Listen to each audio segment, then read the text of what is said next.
else you could have stayed home. You made the decision to come, so no complaint, right? But we come together, we give thanks to God for this great mystery, this great gift of faith, the gift of His Son.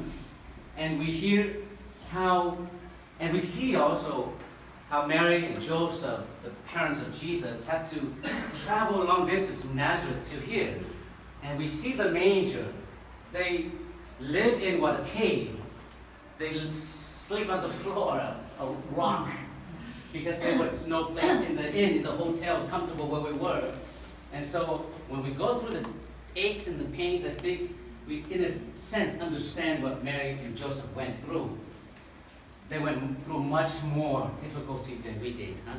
So I think we hope to experience more of that in our lives so that we don't complain and we don't, we experience that our human weakness. If we do it with Jesus' help, it makes sense, it makes it easier. Okay?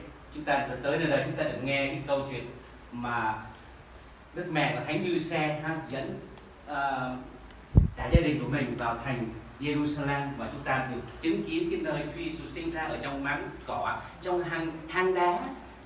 Ngài nằm với Đức Mẹ và Thánh Cha cả Giuse nằm ở trong cái hang đá. Chúng ta thấy rất là khổ cực, mà chúng ta là những người đi hành hương là đi tìm kiếm Chúa.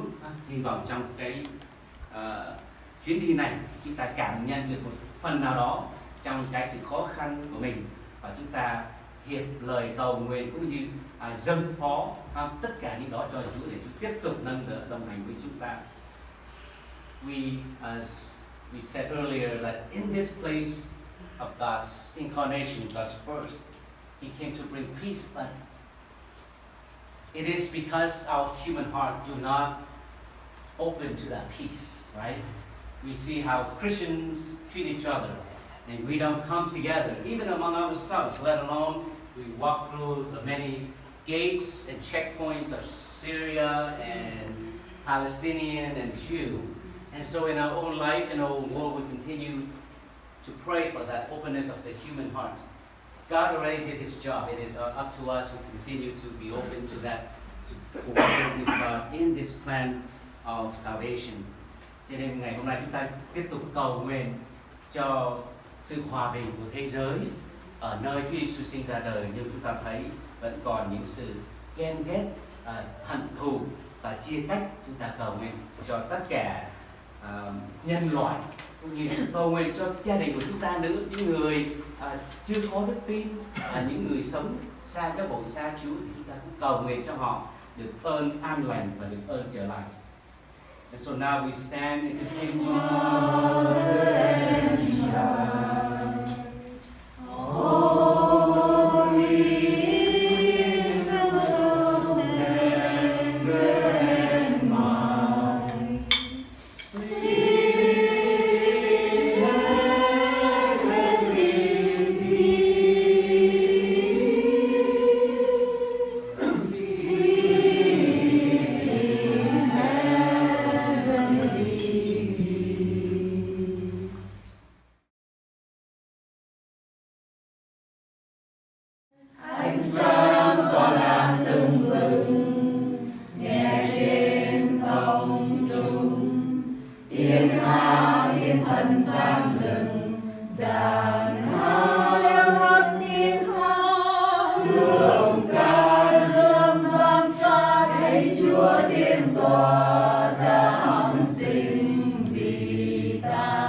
turn it on, I can catch it up here.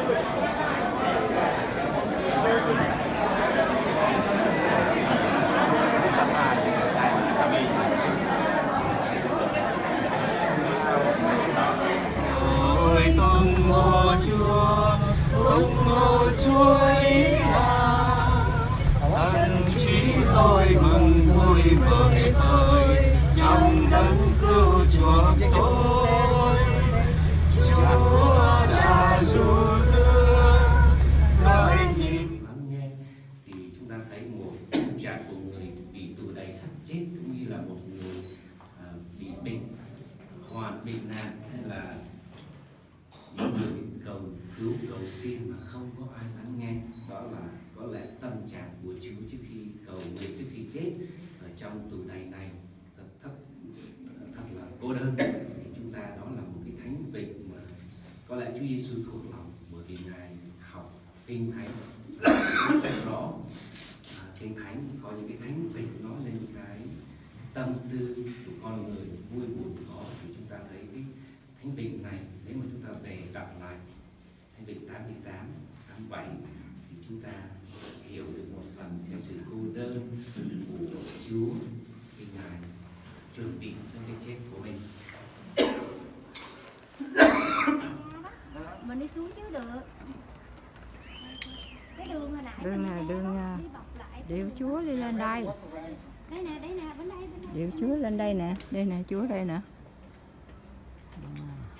Nhưng mà mình phải đợi một số người đang đối kia. Ủa giờ mình phải đi lên đó hả? Một số người họ mới ở trong Bắc Nam xong rồi. Mình đợi họ lên đây rồi. Họ xuống rồi.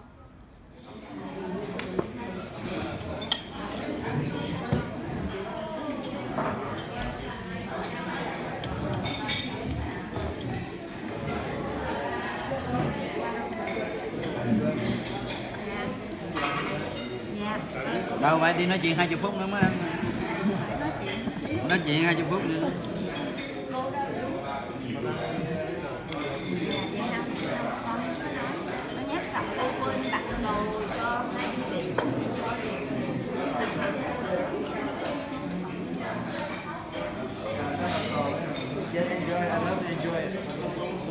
Altar above, but sometimes it's out of our control where the line was too long and we could not make it on time. So we had the mass in that chapel St. Helen, right? And we sang our Christmas songs. And so today we hope to be hopefully ahead of schedule in visiting Church of St. Anne and the Way of the Cross, so that we may be there early for the mass at the Holy Sepulchre. So that's our plan, and so we need your cooperation, right? And that's going to be a special blessing for us. We missed the chance to celebrate Mass in the manger there, but hopefully this time we'll make it on schedule. Ngày hôm qua chúng ta đi thăm máng cỏ, và chúng ta có cái chương trình đó là mình làm lễ ở trong hang Bethlehem, đúng không? Cái hang đá mà ngay cạnh hang Bethlehem mà Chúa Giêsu sinh ra, nhưng mà chúng ta vì không có thời giờ, vì chúng ta xếp hàng quá. Happy birthday to you.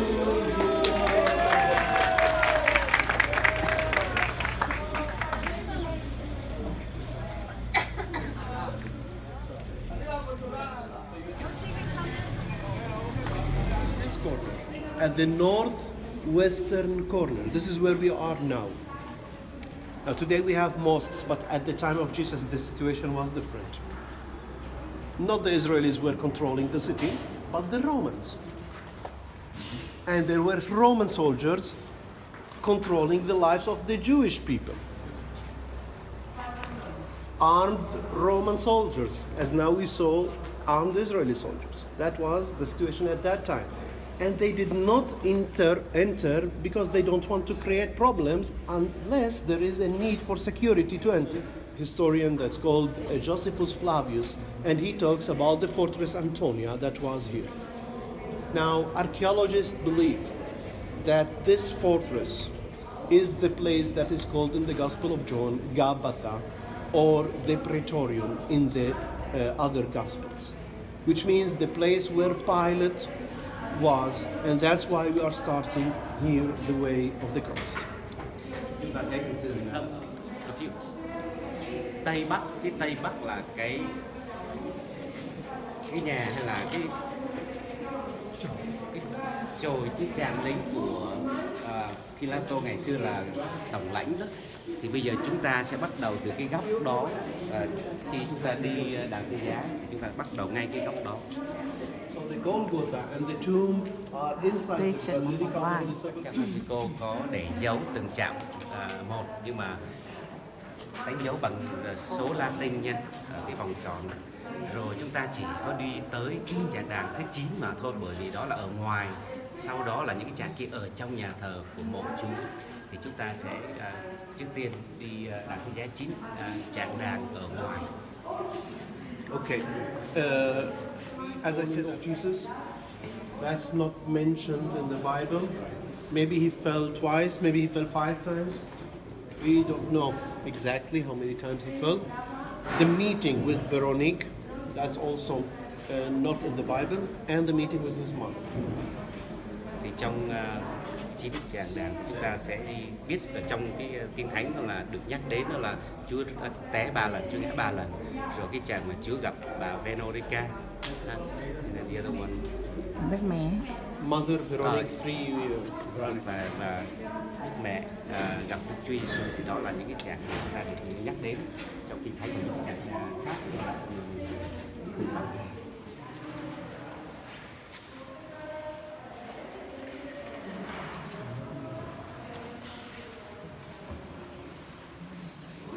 Cái này là tượng trưng thôi.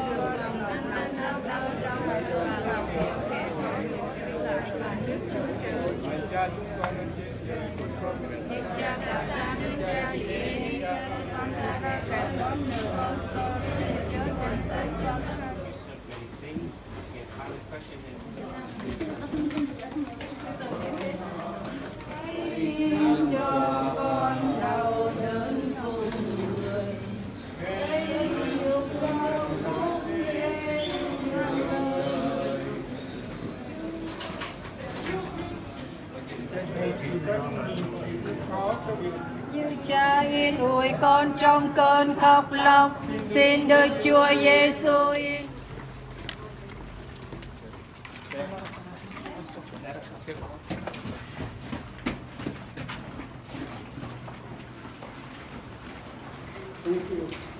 We can carry it now, but leave it up.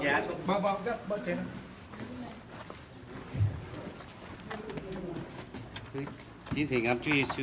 As it was in the beginning, is now, and ever shall be, world without end. Amen. Oh my Jesus, forgive us our sins, save us of our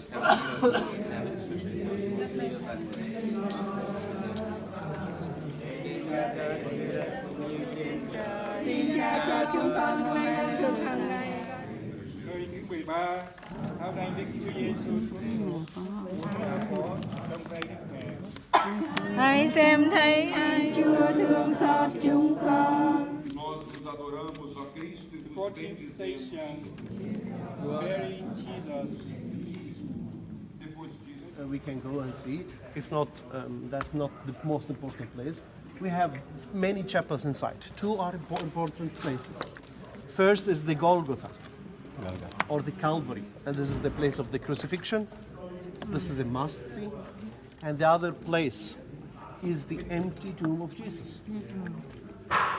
We know it's empty. People stay an hour sometimes in a line to go and see the empty tomb, because if the Christ was not risen, our faith is vain. This is the teaching of St. Paul. So again, all our faith is because he's risen, and we know he's not there. We know it. You can look. Yeah. Okay. Anyway, that's the second and important place. Now, about St. Helen Chapel, this is where the cross was found.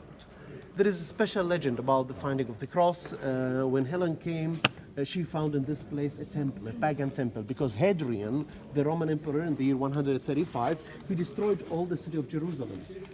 Titus destroyed the temple. Hadrian destroyed all the city of Jerusalem and he built a new city. And wherever there was any memory of Christians or Jews, for him they were the same group. Like some Jews who believe that Christ has already came, others they did not come yet. That's not really a big difference for the Romans. So for him, the same group, wherever there was a memory for them, he wanted to cancel that by building a Roman temple. So he built a Roman temple. That's in 135. When Helen came in 325, like almost 200 years later, she found the temple to keep the memory of the place. Now, of course, the tomb was damaged a bit. So it's not complete. What we will be seeing today is a mausoleum of marble that is built and hiding the tomb. So we will not be seeing the true stone of the tomb. But at the Calvary, we can see and we can touch the true stone of the Calvary. It's covered with glass, but there is one place which is open under the altar. You can even put your hand and you can touch it. So these are the places that are immersed in there. Now back to the legend, how Helen found the cross. She found first the temple. She ordered the destruction of the temple. And then in what is kind of a deep hole full of rubbish at that time, someone suggested maybe the crosses are there, but it was full of rubbish, debris, etc. So she ordered her men to throw some coins of gold, and people came to look for the gold. There was now a rumor in Jerusalem that there is a treasure that is hidden there. So they were paid indirectly to clean up all the thing. Some would be finding coins, and that's good payment for him. However, at the end they found 3 crosses. And Helen saw a paralytic man coming, and she decided to put him on the different crosses. And when he touched the cross of Jesus, he was healed. And this is how the cross was identified by Helen. This is the legend about the miraculous identification of the cross that from that time on would be called the Holy Cross of Jerusalem. The last news that we have of the cross was on the 4th of July, 1187. The Battle of Hattin, when the Crusades met Saladin's army, and they thought that by the cross they will be winning, as Moses did in the Old Testament with the Ark of the Covenant. Now God didn't let himself be manipulated by men, and that was not his design. So the battle was lost and they were defeated, and also the cross was lost. Some legends say that Saladin knew that this cross was important for Christians, so he exchanged it in parts. So in some churches there are relics of the cross that were exchanged by Saladin in different places in the world, but that cannot be proved really historically. Thì chúng ta sẽ đi vô nhà thờ, ở đây là cái đồi Golgotha. Thì chúng ta biết là nơi Chúa Giêsu được chôn cái mộ của Chúa. Đó thì chúng ta thấy là ngày xưa thời La Mã thì lúc đó chúng ta biết là người La Mã là đô hộ nơi này, cho nên sau này thì ông vua Hadrian đã cho phá hủy tất cả những cái gì ở trên đồi này, và ông ta đã xây một cái đền thờ gọi là ngoại thần. Sau này thì chúng ta biết là hoàng hậu Helen, khi mà người Công giáo trở lại đây và đô hộ nơi này thì đã đến cái nơi Chúa chịu chết, và bà ta đã thấy một cái ngôi thánh đường của người ngoại đạo đó, thì bà ta đã phá hủy và nghe biết là đây là nơi Chúa Giêsu chịu chết và chịu táng xác, thì bà ta đã đi tìm cái cây thánh giá nơi mà Chúa bị đóng đinh đó. Thì chỗ cái đồi này lúc đó là nó một cái bãi hoang, bãi rác, thì bà ta một cái cách mà để đi dọn dẹp cái khu rừng, khu rác đó và đi tìm cái thánh giá là bà ta lấy một vài đồng vàng, bà ta rải rác ở trên cái đống rác đó để cho người ta đi tìm, và khi mà tìm như vậy thì người ta tự động dọn dẹp ra rác, không? Thì khi mà họ dọn dẹp như vậy thì họ tìm thấy 3 cây thánh giá ở dưới cái vùng đó. Rồi bà ta không biết cái thánh giá nào là của Chúa, bởi vì chúng ta biết là có 3 người bị đóng đinh, không? Thì khi mà có một người cùi đã đến đụng một cái thánh giá kia thì ông ta đã được chữa lành, thì bà Helen, thánh Helen đã biết đó là cái thánh giá của Chúa Giêsu. Nhưng mà sau này thì cái cây thánh giá đó nhiều thế kỷ sau này bị mất rồi, chúng ta có nhiều cái truyền thuyết mình không có kể hết đến. Nhưng mà trong cái nhà thờ này thì chúng ta có hai nơi chúng ta nên đến. Một đó là cái mộ mà Chúa được táng xác ở trong đó. Thì ngày xưa qua nhiều thời đại mình không có thể nhìn hoặc đụng được cái ngôi mộ đó, bởi vì người ta xây những cái nhà nguyện để bảo vệ nó, cho nên chúng ta đi ngang qua một cái nhà thờ đó thì nhà nguyện đó chúng ta có thể chiêm ngắm. Rồi cái nơi thứ hai là cái nơi thánh giá, cái đồi Golgotha là có một cái cục đá mà chúng ta có thể đụng được ha. Thì đó là hai nơi chúng ta có giờ để mà thăm viếng. Okay, just come to we have to hurry up because now we have time for mass. So the ladder. Now we can hear. Put it down. Okay, ladder is a symbol of the status quo, and actually it's there from the mid of the 19th century. The door, one gate was closed, and this is because of Saladin, who did not destroy the church, but he blocked one of the two entrances. He gave the keys to the Muslim family until today. From that time until today, they are the only ones who have the keys. The mosque in front is called the Mosque of Omar. This is where the Muslim Caliph Omar bin al-Khattab in 638, when he came to Jerusalem, the patriarch of the city, understood he cannot change the Muslims. He decided they want to surrender, but with some conditions if the Caliph himself would be coming to Jerusalem. He came to Jerusalem, they made an agreement that he would not be destroying the churches or kicking out Christians from the city of Jerusalem. So that was at the beginning of Islam. They were tolerant to Christians. Later on, Al-Hakim bi-Amrillah, an Egyptian Fatimide leader, ordered the destruction of the church. Instead of calling it Qiyamah, which means resurrection, Arabic called it Al-Qumama, which means the rubbish. So that was in 1009. So these were the destruction of the church. The last thing is from the Crusader period. Cái ngôi thánh đường này chúng ta thấy là ở thế kỷ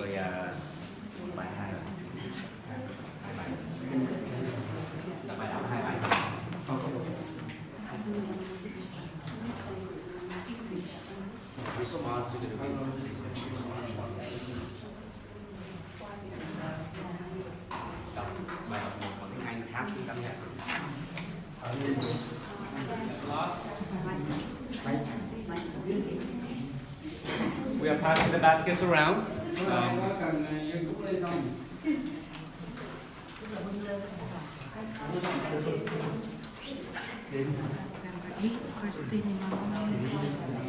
Chúa chết và sống lại thì mình thực hành lễ gì? Lễ phục sinh phải không? Nhưng mà ngày hôm nay chúng ta sẽ đọc bài đọc của lễ sinh nhật của Đức Mẹ. Ở chỗ này đây là vô viếng mộ Chúa.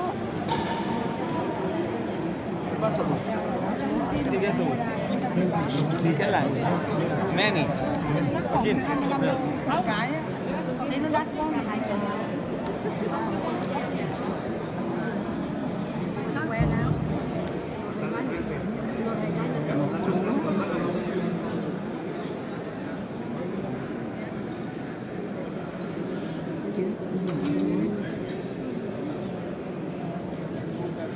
Now, Golgotha in Aramaic language means skull. Are you reading it? Cái đồi cà phê ở chỗ thánh giá Chúa Giêsu đóng lên.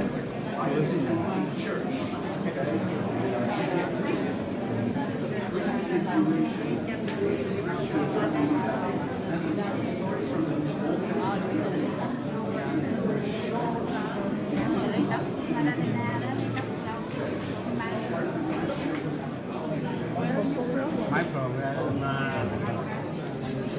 One free. One free.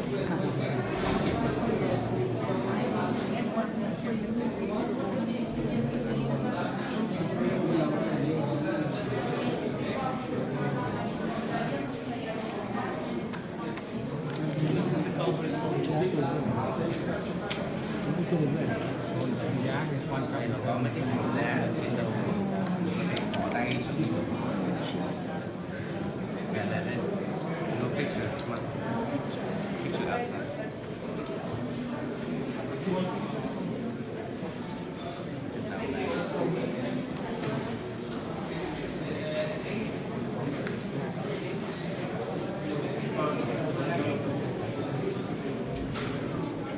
para calor. One line from here.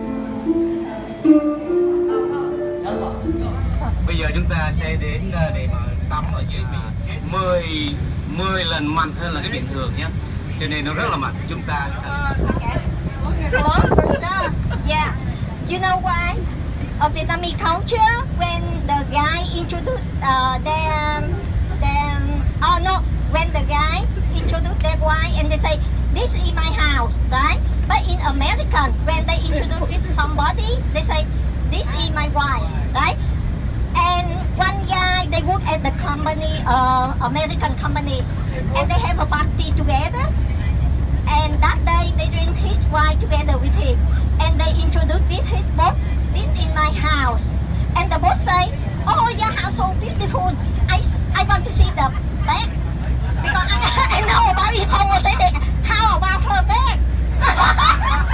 Hey, come on. Cô chú, cái món quà này á, thì cái này là nó là cái certificate. Cái certificate này đó thì con đặt cho mỗi người. Nó nói cái này là cái dấu hiệu của dòng Franciscan. Dấu hiệu của Franciscan. Còn cái thánh giá này là của Holy Land, Jerusalem. Thì những cái này á, là cái dòng này á, là của Franciscan Church. Người ta để cái hình ở đây, nó là certify là mình đã tới cái Holy Land này, là chứng nhận là mình đã tới đây thăm viếng ở đây. Cho nên là con đặt cho mỗi người một cái, thì có tên cô chú trên đây hết. Thì con biếu cô chú cái này, với lại con cũng đi, con không biết biếu cái gì, con đi mua thì con biếu cha Bình, với lại cha Tuấn, mỗi người một cái này.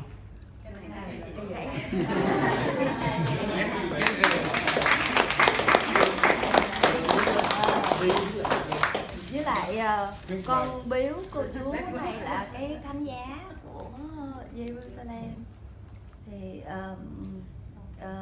dấu hiệu của thánh giá ở đây. Thì cái gỗ này gỗ olive thiệt á. Con có cái gì sơ suất hay là xin cô chú bỏ qua cho con. Lát nữa con nói xong thì con mời cô chú đứng lên, có phát biểu gì nếu mà muốn con làm tốt hơn thì cho con biết. Với lại nếu mà không có gì nói cho con thì đứng lên hát cho con nghe cũng được.